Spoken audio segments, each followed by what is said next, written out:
इसलिए मैं चाहता था कि मेरी जिंदगी के अहम तरीन सफर पे तुम मेरे साथ रहो। सुलेखा को एनेक्साइटी के अटैक तो पहले भी हुआ करते थे, हाँ, मगर फिर उनकी हालत काबू से बाहर होना शुरू हो गई और अब पिछले 20 सालों से वो स्किज़ोफ्रेनिया की मरीजा हैं। यूसुफ, तुम आ गए?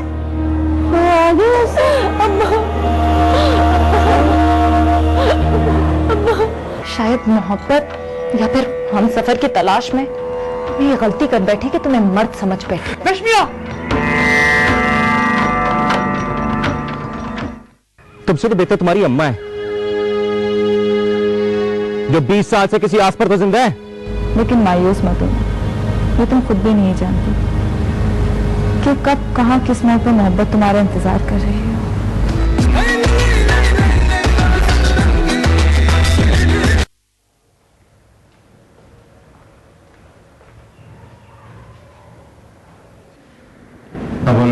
क्या बात है? सर, कल वाली बीबी फिर से आई है। आपके कहने के मुताबिक मैंने उन्हें अंदर तो आने दिया, लेकिन मैंने कहा फिर भी आपको इन्फॉर्म कर दूं। What? इस वक्त फिर से आई है? Oh my God! रुबीना, सेरेनस और फेनरगन के इंजेक्शन क्विक लेके जल्दी से जुलेखा के कमरे पहुंचो, ठीक है? सर, पेशेंट को फिर से धरा पड़ने का इम्कान है। एक दिन में दूसरी मुलाकात है। ये बिस्मा जुलेखा को अंदर से हिला देना चाहती है। It's not good. Rubina, quick,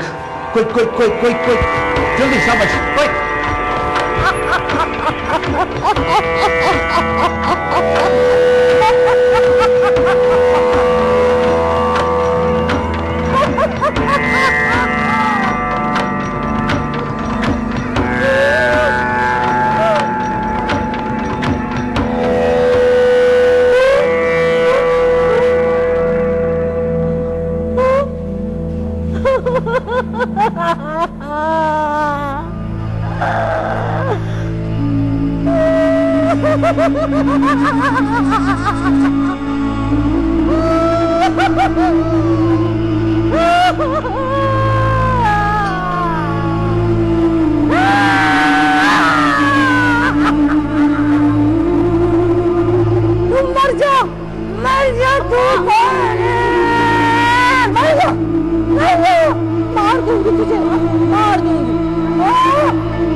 पागल तो नहीं हो गई हो तुम? इससे बेहतर भी तरीके हैं दुनिया में मरने के लिए। अगर तुम्हें कुछ हो जाता तो?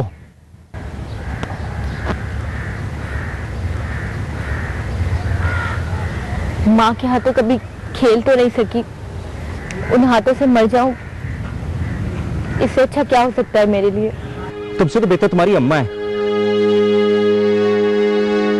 जो 20 साल से किसी आस पर तो जिंदा है। देखो बिस्मा बेटी, जिंदगी इतनी सस्ती नहीं कि उसे मायूसी के चंद लम्हों के लिए बेच दिया जाए। उन्हें इस हाल में देख के खुद को कसूरवार समझने के बजाय अपने आप को जिम्मेदार समझो। उनकी यादों का बोझ तो उठा नहीं सकती, उन्हें इस हाल में कैसे देख पाऊंगी? तुम शायद ठीक कहती हो। आज के वाक़े को देखने के बाद तो मैं भी इस नतीजे में पहुंचा हूं कि फिलहाल तुम्हारा उनसे दूर रहना बेहतर है। यानी कि बिस्मा का उनसे मिलने के बाद उनकी तबीयत में बेहतरी की कोई उम्मीद नहीं है क्या? साइंस इतनी तंग नजर हो गई है कि मौजों को भी रिसर्च मटेरियल समझती है साथ। लेकिन डॉक्टर साहब, इस वाक़े को भी 20 साल हो चुके हैं। वक्त से ज्यादा रिलेटिव और क्या होगा? इसी जमीन के एक खित्ते में एक दिन 6 माह का भी होता है।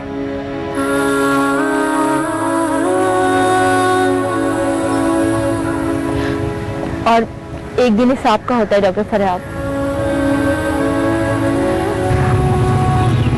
और शायद किसी के हिसाब का लेने का दिन आ गया है।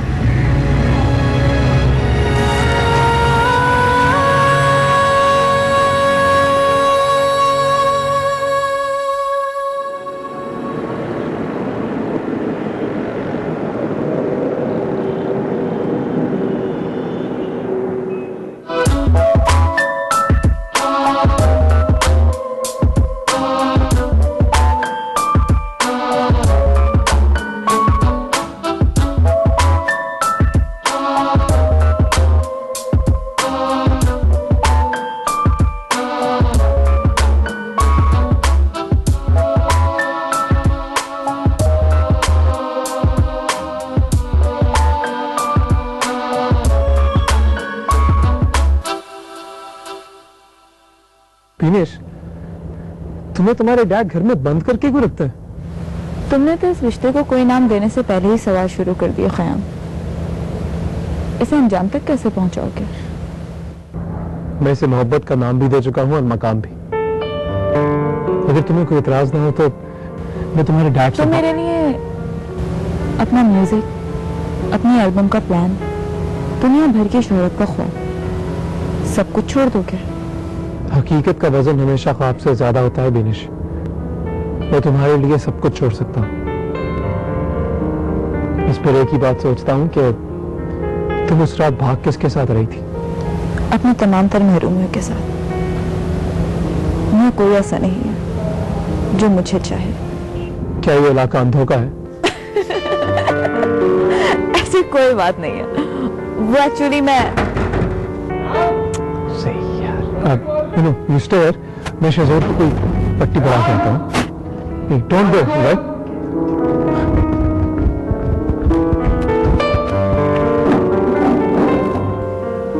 तुझे कितनी दफा कहा है कि जब मैं छत पे अकेला आया होता तो मुझे डिस्टर्ब मत किया कर। बोल। हम लोग डिनर पर जा रहे हैं, अगर 5 मिनट में नीचे आते हैं तो 7।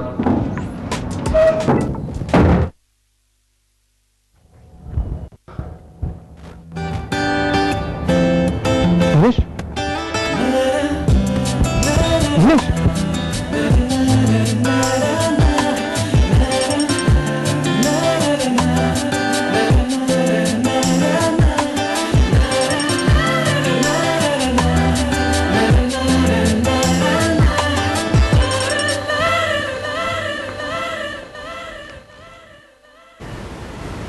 तुम डिनर पर नहीं गए ख़याम? नहीं आंटी, वो बस दिल नहीं चाह रहा था।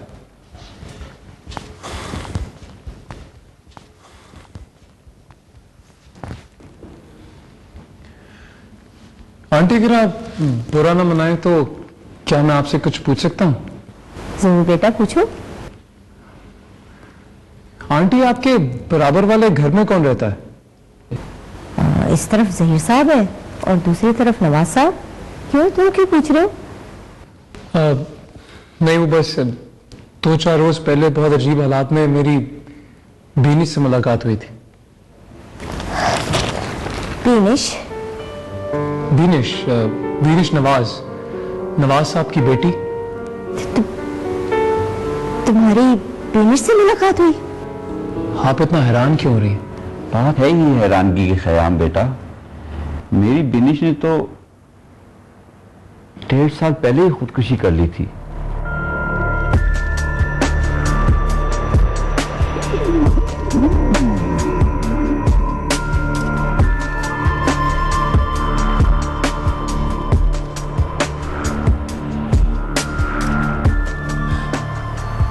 ये कैसे मुमकिन? नवाज साहब, मैं और बीनिश घंटों इकट्ठे बैठे, घंटों बातें की हैं हमने।